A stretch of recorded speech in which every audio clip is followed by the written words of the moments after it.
Good morning, boys. Welcome to my online class. I am Shubroto, chemistry lecturer, St. Gregory High School and College. আজকেও তোমাদের আরেকটি creative question নিয়ে আলোচনা করব chapter 6-এর English version. তোমাদের জন্যই আজকে আবার চলে আসছি। দেখো এখানে এটা হলো দ্বিতীয় কোশ্চেন। আগের ক্লাসে তোমরা প্রথম কোশ্চেনটি পেয়েছো, আজকে আমরা আরেকটি কোশ্চেন নিয়ে আলোচনা করব। এখানে দেওয়া আছে copper sulphuric acid concentrated sulphuric acid reaction করে উৎপন্ন হবে copper sulphate plus x plus water. এখন এক্সটা কি সেটা আমাদের বুঝতে হবে। অবশ্যই জানতে হবে যে কনসেন্ট্রেটেড সালফিউরিক অ্যাসিড কপারকে কি করবে, কপারের সাথে কি ধরনের বিক্রিয়া করবে সেই বিক্রিয়াটা আমাদের বুঝতে হবে। তারপর আরেকটা আছে হলো lead nitrate heat lead oxide Y plus oxygen. ওকে, এখন আমরা কোশ্চেনগুলো যাই। কোশ্চেনগুলো বলছো what is called calcination, in which orbital between 3d and 4s electron entered first, explain it. Then how much volume of oxygen are found from the reactant of 60 gram calculated from reaction 2. Which compound is diffused first between x and y, মানে x আর y এর মধ্যে কোনটা আগে ব্যাপিত হবে সেটা বের করতে বলছে। অ্যানালাইসিস ম্যাথমেটিক্যালি, এটা খুবই গুরুত্বপূর্ণ একটা কোশ্চেন, কারণ ম্যাথমেটিক্যালি কথা যখন বলবে, এবং সবচেয়ে মজার কথা এই কোশ্চেনটা কিন্তু এই স্টেমটা বা এই ক্রিয়েটিভ কোশ্চেনটা তোমাদের 2020 সালে এসেছে চিটাং বোর্ডে। ওকে, সো এই জিনিসটা তোমাদের বুঝতে হবে যে কি কি দরকার। দেখো তোমাদের এখানে এক্স আর ওয়াইয়ের যেহেতু বলছে, তাহলে আগে আমরা এক্স আর ওয়াইটা একটু বুঝে নিই। আমরা এই রিয়েকশনটা যে দেখতে পাচ্ছি, এই রিয়েকশনটায় এক্সটা হলো সালফার ডাইঅক্সাইড। তোমরা এটা পড়েছো যে সালফিউরিক অ্যাসিডের অক্সিডেশন প্রপার্টি আছে, যে জারণ ধর্ম আছে, সে ই করতে পারে। তো সেখান থেকে বলছে যে কনসেন্ট্রেট সালফিউরিক অ্যাসিড যদি বিক্রিয়া করে তাহলে এক্সটা হবে সালফার ডাইঅক্সাইড। ওকে, আর লেড নাইট্রেট, আমি যে লেড নাইট্রেটকে বিয়োজিত করি মানে হিট দেই, তাহলে লেড অক্সাইড আর নাইট্রোজেন ডাইঅক্সাইড এবং অক্সিজেন তৈরি। এটা তোমাদের যদি না জানো তাহলে জীবনেও এটা মিলাতে পারবা না। হঠাৎ করে যদি দেয় তাহলে কিন্তু তোমাদের মিলবে না। সো এই জিনিসটা বুঝতে হবে কি কি বলেছে, কি কি চেয়েছে। আমরা শুরু করি, তারপর গ এবং সি এবং ডিতে এই এক্সপ্লেনগুলো দিব।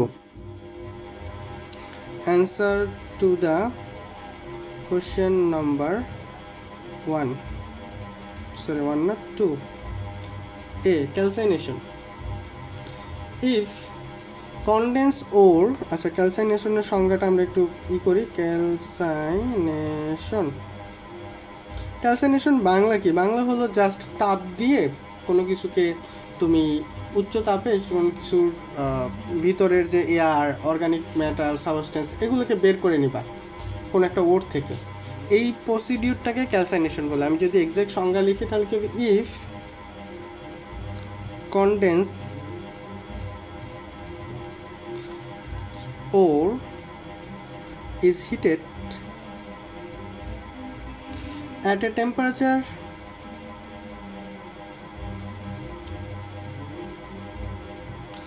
below its melting point, below its melting point। এইটা কিন্তু আমাদের খুব গুরুত্বপূর্ণ যে আমি যদি মেল্টিং পয়েন্টের উপরে হিট দিই তাহলে সেটা গলেই যাবে, আমার ওই ওরটাই তো আর পাবো না। তার থেকে নিম্ন তাপমাত্রায় তাকে তাপ দিতে হবে। আমি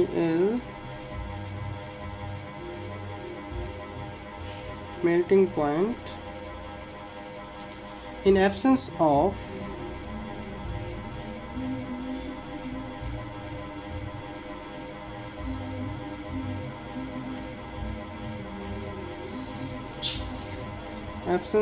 air, organic substance and moisture will be removed.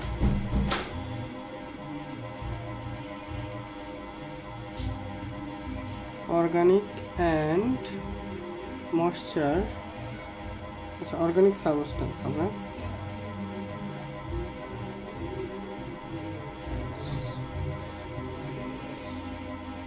moisture will be removed from the ore.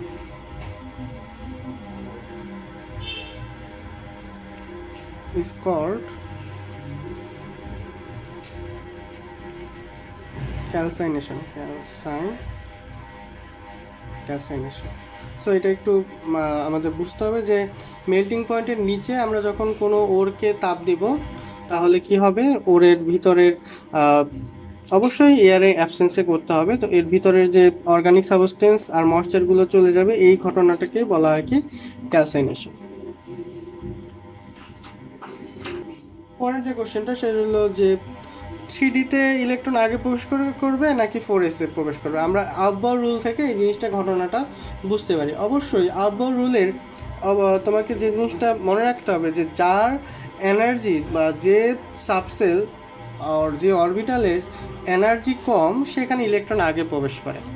ওকে, এখন ইলেকট্রন কোথায় আগে প্রবেশ করে সেটার জন্য যে এনার্জির বিষয়টা আছে সেটা আমরা অবশ্যই কোয়ান্টাম নাম্বার থেকে জানি যে 3Dর কোয়ান্টাম নাম্বার কত বা 4s এর কোয়ান্টাম নাম্বার কত সেটা আমাদের জানতে হবে। এখন এনার্জি লেভেলটা কত সেটা বোঝার জন্য অবশ্যই প্রিন্সিপাল কোয়ান্টাম নাম্বার আর এটাকে বলে যে according to the above principle in the ground state of an atom or ion, electron filled atomic orbital of the lowest available energy level. So এটা কি বলছে যে গ্রাউন্ড স্টেটের লোয়ার এনার্জি লেভেলে সর্বপ্রথম ইলেকট্রনগুলো ফিল করবে, তারপর হায়ার স্টেজের ইলেকট্রনগুলো যেখানে অ্যাভেলেবিলিটি থাকবে তো সেই অনুযায়ী ফিল হবে। তো আমরা শেষ করি ওই অনুযায়ী একটু লিখি according to the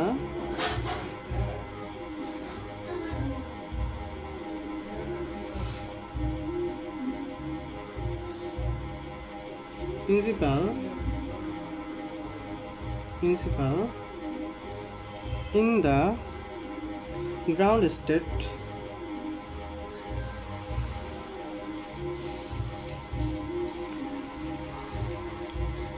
of an atom or ion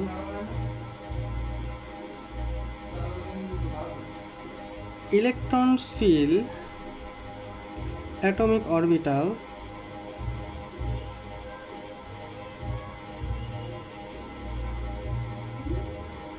of the lowest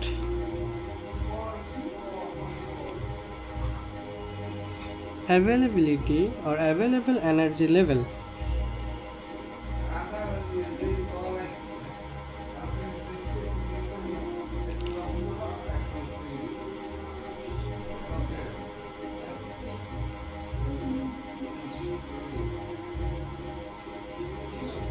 Before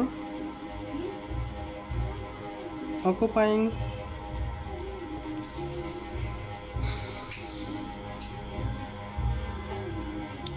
higher levels.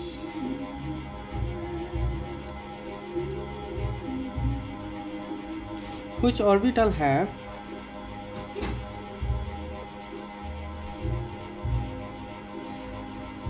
has lower or low energy, electron entered first in that orbital.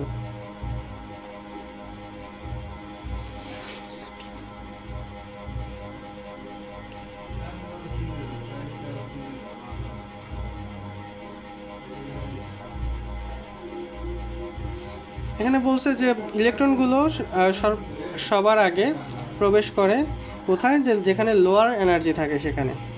ওকে, আচ্ছা এখন আমাদের যে কাজটা করতে হবে যে কার এনার্জি কম কার এনার্জি বেশি বা কোন স্টেটের এনার্জি কম কোন স্টেটের এনার্জি বেশি সেটা জানতে হবে। সেটা জানার ওয়েটা হলো যে ওই অরবিটালের ফার্স্ট ইলেকট্রন কোয়ান্টাম নাম্বার আর তার যে হেল্পিং ইলেকট্রন নাম্বার সেটা আমাদের জানতে হবে। ওকে, তাহলে আমরা দেখি যে 3Dর কত যোগফলটা কত হয়। যোগফলটা হবে 3D for 3D the value of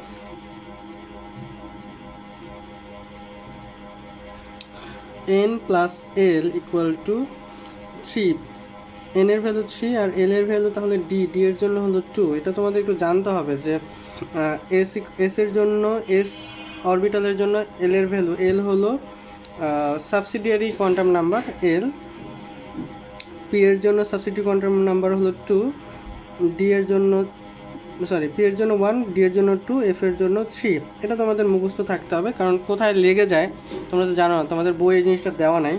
so n plus l equal to 3 plus 2, and for 4s the value of n plus l equal to 4 plus 0, যোগফলটা 4 আর যোগফলটা 5। তাহলে যোগফল যাদের ছোট হবে সেটার লোয়ার স্টেট এবং তাদের এনার্জি লেভেলটা কম, যে কারণে ইলেকট্রনগুলো কোথায় প্রবেশ করবে, 4s এ আগে প্রবেশ করবে। The value of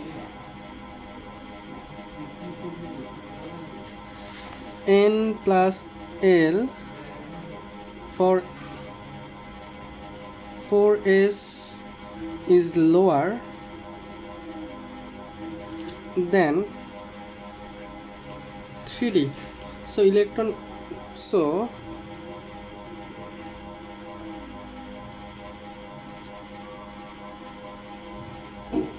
first enter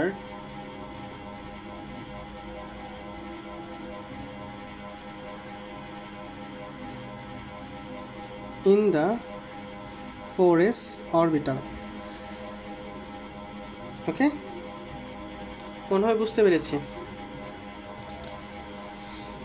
দেন সিতে বলছে যে কতটুকু বা কত আয়তন অক্সিজেন উৎপন্ন হয়। তাহলে আমরা বিক্রিয়াটাকে শেষ করি। 2 lead nitrate, lead oxide plus nitrogen dioxide plus oxygen. আচ্ছা, আমি 2টা প্রথমে না দিই, 2টা পরে দিই। আগে আমরা বুঝে নিই যে এখান থেকে নাইট্রোজেন ডাইঅক্সাইড উৎপন্ন হবে। তাহলে এখন যদি সমতা করি, আমি দেখতে পাচ্ছি অক্সিজেন আছে 2টা, 4টা, একটা 5টা, এখানে আছে 3 দুগুণে 6টা।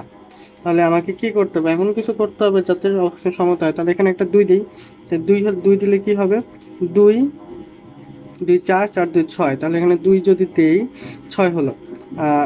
এখন এখানে নর্মালি 6 চলে আসে, যদি 6 চলে আসে তাহলে লেড একটু দেখো, এখানে 2 দিলে আবার লেডের সংখ্যা 2টে হয়ে যায়, কিন্তু লেড এখানে আছে 2টা, সরি 1টা। সো ব্যালেন্সিং করতে হবে, যে কোনো এক সাইড আগে ঠিক করে তারপর ব্যালেন্সিংটা করতে হবে। এখন একটু চিন্তা করো যে আমি যদি এইখানে 2 দেই তাহলে আমার অক্সিজেন সমতা হচ্ছে, কিন্তু লেড আবার সমতা হচ্ছে না। আবার এই 2-এর জন্য এখানে যদি আমি 2 দিই, এখানে 2 দিলাম, এখানে 2 হয়ে গেল।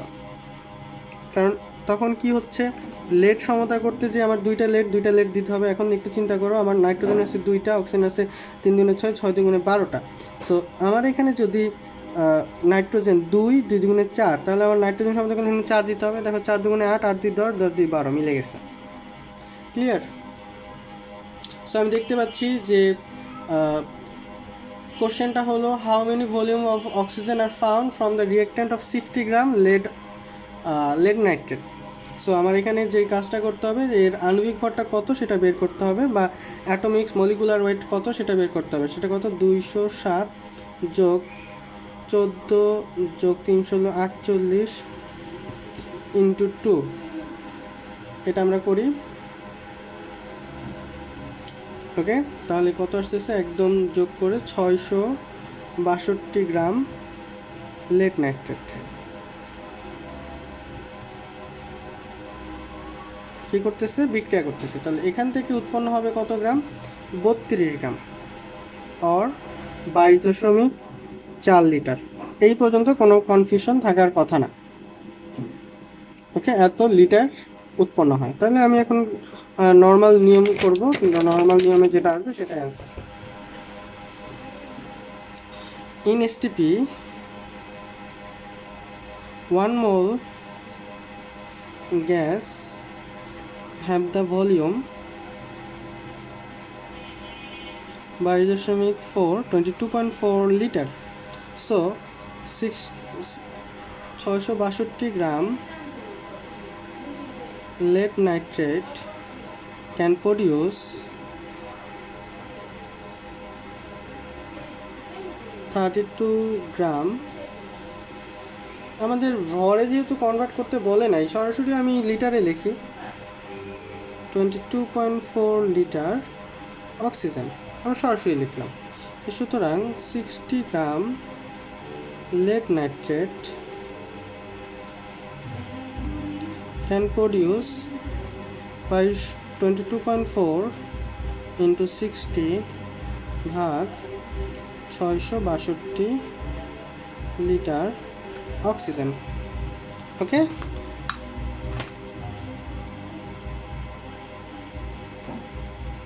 তো ক্যালকুলেশন করলে কত আসে? 22.4 ইন্টু 60 ভাগ 662 সমান 2.03 liter oxygen. Okay, so according to the reaction 2,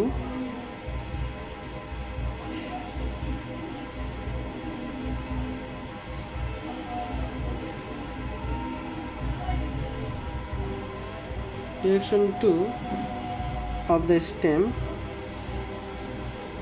it will produce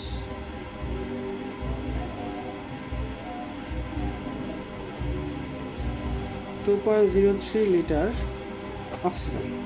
এটাই হলো আমাদের কোশ্চেনের অ্যান্সার।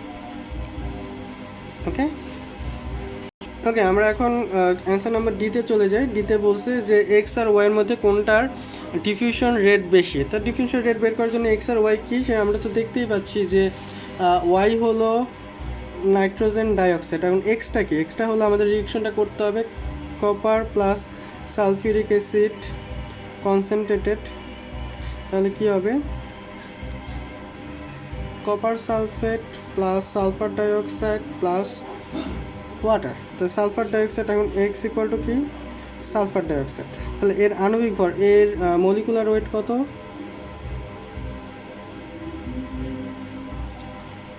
মলিকুলার ওয়েট কত? মলিকুলার ওয়েট হবে 14 প্লাস 16 দুগুণে 32, 32 4 2 6 3 1 4 এত গ্রাম। এর মলিকুলার ওয়েট কত?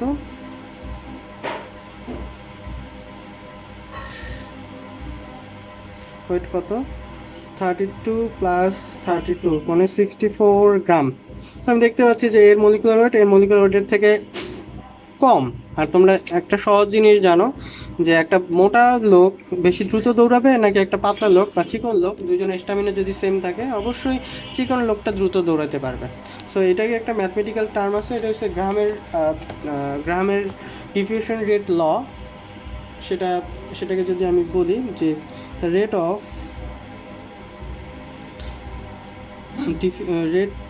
ডিফিউশন রেট, আমি আগেই বলি rate of NO2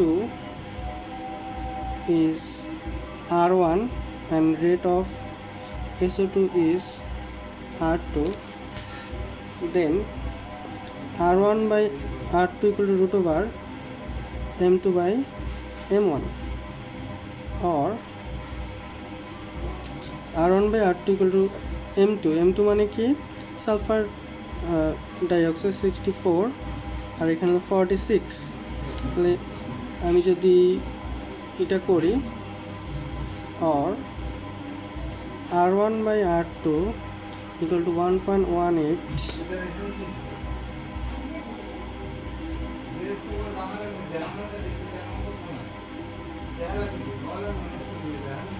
okay. So R1 কি হবে? R2, আমি যদি R2 ভ্যালু 1 ধরি তাহলে R1 এর ভ্যালু 1.18। সো এখান থেকে আমরা দেখতেই পাচ্ছি যে ডিফিউশন রেটটা R1 এর বেশি। So R1, rate of diffusion R1 is greater than R2। ওকে, মনে হয় বুঝতে পারছি। ওকে, ক্লিয়ার? এটা হলো ডিফিউশন রেটের ফর্মুলা। এটা তোমরা হয়তো বা তোমাদের বই পাও নাই, কিন্তু এটা আমাদের লাগবে যে কোন দুইটি গ্যাসের ডিফিউশন রেট যদি আমরা বের করতে চাই, সেটার রুলটা হলো যে যতটুকু ডিফিউশন রেট সেটা হবে তার মলিকুলার ওয়েটের ব্যস্তানুপাতিক। ওকে ওকে, আজকে ক্লাস এই পর্যন্তই। তোমাদের নেক্সট ক্লাস আমরা আরেকটা টপিক নিয়ে আলোচনা করব। সেই পর্যন্ত তোমার সবাইকে ধন্যবাদ। আমরা আরেকটা ক্রিয়েটিভ নিয়ে নেক্সট ক্লাসে আলোচনা করব। ধন্যবাদ সবাইকে।